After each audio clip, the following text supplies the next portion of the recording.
I was standing in the kitchen, clutching my coffee mug, when I overheard them talking about me. "She's got to learn responsibility sometime," Jessica whispered to my dad. I didn't know I could hear them from around the corner. They were too busy loading their expensive luggage by the front door for their surprise Bahamas trip, the one I'd only found out about yesterday. "I know, honey," Dad sighed, "but she is still finishing school. She's 22, Mark. 22. Living here rent-free, no job." I gripped my mug tighter. After Mom died 3 years ago, Dad had begged me to stay home during college. Family should stick together, he'd said. But that was before Jessica. Before she started whispering in his ear, changing him bit by bit. "Emma!" Jessica's voice made me jump. "Oh, good. You're up. We need to talk about while we're gone." I turned around, forcing a smile. Jessica stood there in her designer sundress, perfect makeup already done despite the early hour. Dad hovered behind her, still avoiding my eyes. "The landscapers are coming tomorrow," she said. "Make sure they follow my plans exactly. I left them in my office." "What plans?" "For the garden renovation. It's time this place had a more modern look." She wrinkled her nose like the garden personally offended her.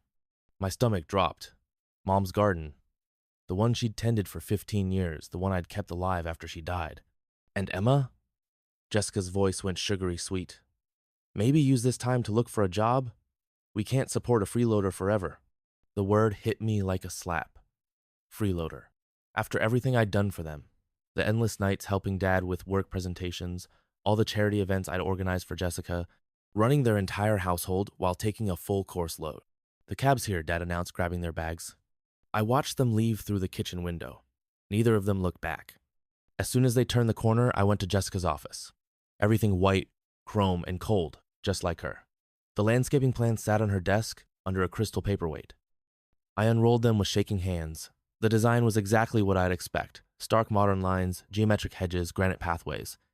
Everything Mom had created would be ripped out and replaced with something straight out of an architecture magazine. I sank into Jessica's expensive chair, memories washing over me. Mom on her knees in the dirt, teaching me the names of every flower. Weekends spent dividing bulbs and pruning roses. The little vegetable patch where we grew tomatoes every summer. The garden was all I had left of her, and Jessica wanted to destroy it. I glanced at the budget listed at the bottom of the plans. The number made me feel sick. They were about to spend more on this renovation than my entire year's tuition, while calling me a freeloader. Something shifted inside me then. Not anger exactly. Something colder, more determined. I picked up my phone and called the landscaping company. "Hi, this is Emma Walsh," I said, surprised by how steady my voice sounded. "We need to make some changes to tomorrow's project." I stayed up all night sketching new plans. Nothing drastic or destructive, just something beautiful. Something that would honor Mom while telling our own story. The landscaper showed up early the next morning. His name was Mike, and he actually smiled when he saw my designs. "This is good," he said, running his finger along the paths I'd drawn. "More sustainable than the original plan, too. Needs less water, less maintenance." "Can we keep the Japanese maple?" I asked. Mom had planted it the day I was born. "Sure can. Make it a focal point, even." He looked up at me. "Budget's the same either way. Your call, Miss Walsh." I took a deep breath. Let's do it. The next 2 weeks were a blur. While Mike's crew handled the heavy work, I hit every garden center within driving distance. Each plant, each stone, each detail had meaning. I used my savings to add things the original budget didn't cover. Wind chimes that sounded like the ones Mom loved, solar lights that made the garden glow at night, a small fountain that seemed to whisper secrets. The garden started taking shape. Wild but not messy. Natural but not overgrown. The complete opposite of Jessica's stark modern design. My professors were pretty cool about me missing some classes. Family emergency, I told them, and really it was. This felt like my last chance to save something of Mom. The day before they were due back, I stood in the garden at sunset. The lights were twinkling in the trees, and the air smelled like jasmine. It was magic. That morning, I'd added one final touch. A small plaque nestled among the flowers. In memory of Laura Walsh, who taught me that love grows best in gardens. My phone buzzed. "Dad, just landed. Home in an hour." I made myself some tea and sat on the new bench, watching the stars come out. The fountain bubbled quietly, mixing with the sound of Mom's wind chimes. My hands were still dirty from planting. Mom would have liked that. I heard Jessica before I saw her. "What in God's name did you do?" They were standing at the garden gate, their designer luggage forgotten on the sidewalk. The motion lights had just come on, bathing everything in a soft glow. Dad moved past Jessica slowly, taking it all in, the winding paths, the flowering vines, the clusters of native plants that would bloom in different seasons. He stopped at Mom's plaque. I saw his shoulders tense as he read it. Emma. His voice cracked. You did this? I kept all the receipts, I said quickly. Stayed within budget. This is completely unacceptable. Jessica was practically vibrating with anger. This looks like something out of a fairy tale. What will the neighbors think? Dad wasn't listening to her. He'd found the small vegetable patch where I'd planted Mom's favorite tomatoes. Remember how she used to grow way too many? He said softly. We'd have sauce all winter. I still have a recipe, I said. Thought maybe we could make it together this year. Jessica's heels clicked sharply on the path. Mark, you can't seriously be okay with this. She completely disregarded my wishes. But something had changed in Dad's face. He was seeing everything now, Mom's wind chimes, the flowers from their wedding photos, the quiet spots perfect for morning coffee. It's beautiful, he said finally. Laura would have loved it. Jessica stormed into the house. The door slammed so hard the wind chimes rang. I'm sorry, I started to say, but Dad shook his head. Don't apologize. I'm the one who should be sorry. He sat next to me on the bench, watching the fireflies start to dance. I haven't been seeing things clearly for a long time. We sat in the kind of comfortable silence we hadn't shared since before Mom died. Somewhere in the darkness, crickets started their evening song. You're not a freeloader, Emma, he said finally. You never were. You've been holding this family together, and I've been too blind to see it. I leaned my head against his shoulder, like I used to when I was little. He still smelled like the same aftershave, mixed now with airplane air. I just wanted to save something of Mom, I whispered. Something that could grow and change but still keep her spirit. The next morning, their voices woke me up. They were arguing in Dad's study, not bothering to keep it down. She completely undermined me. Jessica was practically shrieking. This isn't what I wanted.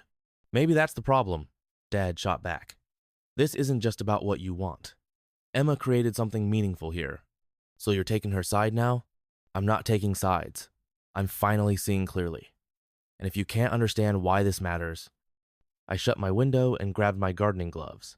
The morning dew made everything sparkle, and a hummingbird was already checking out the salvias.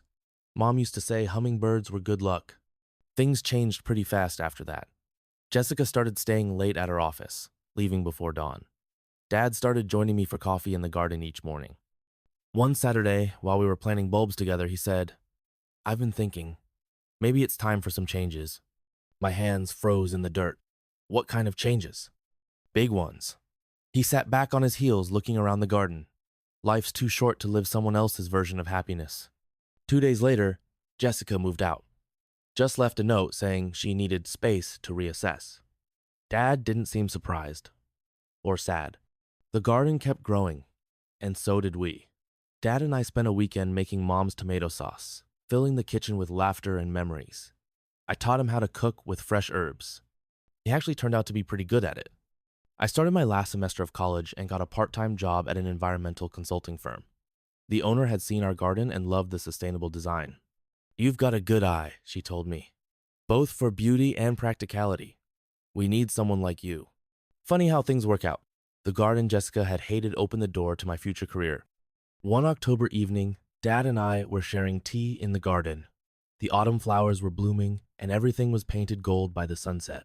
Got the final divorce papers today, he said, watching a monarch butterfly float by. I tensed up. You okay? Better than okay. He smiled. Sometimes the wrong path leads you to the right one. You taught me that with this garden. The wind chimes rang softly. I could almost imagine Mom sitting there with us, giving that little satisfied nod she used to do when things worked out right.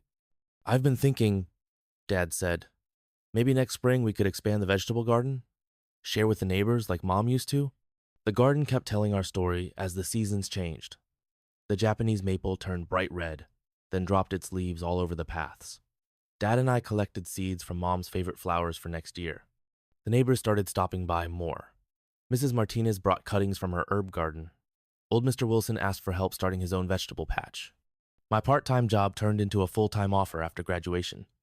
We need someone who gets that sustainable doesn't mean boring, my boss said. The divorce went through quietly. Jessica sent movers for her stuff, but never came to see the garden herself. Dad said she'd moved to some fancy high-rise downtown. No yard to maintain. Winter came, but the garden didn't die. The evergreens stood guard, and the ornamental grasses danced in the snow. Birds visited the heated fountain, bringing color to the white landscape. One night, watching the snow fall, Dad said, "You know what's funny? When Jessica called you a freeloader, I almost spoke up, but I was scared of rocking the boat. And now I know some boats need rocking." He grinned. "Sometimes you need to sink the whole ship and build a better one." That was when I knew we were really going to be okay. New Year's Eve, we bundled up in thick blankets and sat in the garden with hot chocolate, just like Mom used to make. The fairy lights twinkled against the dark sky, making the snow sparkle. "I need to tell you something," Dad said. "I've been thinking about the house." My stomach dropped. "What about it?" "Relax," he laughed. "I'm not selling. Actually, I want to sign it over to you." I nearly spilled my cocoa. "Dad, no. Yes, I'm keeping the guest house out back. That's plenty for me. But this place, this garden, it's yours, Emma. It always has been." Spring came early the next year. Every new shoot felt like a victory, every bud like a promise. Dad and I spent weekends planning new projects, his coffee going cold while we argued about where to put the herb spiral. I graduated in May. Dad embarrassed me by whistling when they called my name, but I couldn't stop smiling. We hosted the graduation party in the garden, now bursting with color and life. The neighbors all came. Mrs. Chen brought dumplings. Mr. Wilson brought tomato plants. Everyone had stories about Mom and her generosity, how she'd share whatever was growing. It felt right, like the garden had come full circle. As the party wound down and the lights came on, Dad raised his glass. "To Emma," he said, "who taught me that the best revenge isn't revenge at all. It's creating something beautiful." Looking around at everyone gathered there, I realized this wasn't the life I'd planned when Mom died, or even the one I'd imagined when Dad married Jessica. It was better. The Japanese maple's leaves rustled in the evening breeze. Somewhere nearby, a mockingbird started singing. Mom would have loved it all. That night, after everyone left, I sat alone on the garden bench. The stars were bright overhead, and the air was sweet with jasmine. I thought about that word, freeloader, and how it had changed everything. In the end, I hadn't done anything dramatic or destructive. Instead, I'd created something lasting, something that honored the past while growing toward the future. The garden had become a place of healing, not just for our family, but for anyone who needed it. Mom would have understood. She always said the best way to deal with life's hard moments was to plant something and watch it grow. I still miss her every day, but now when I miss her most, I just come out here and dig my hands into the soil. She's here in every flower, every leaf, every tiny seed pushing up toward the light. And that's worth more than any revenge could ever be.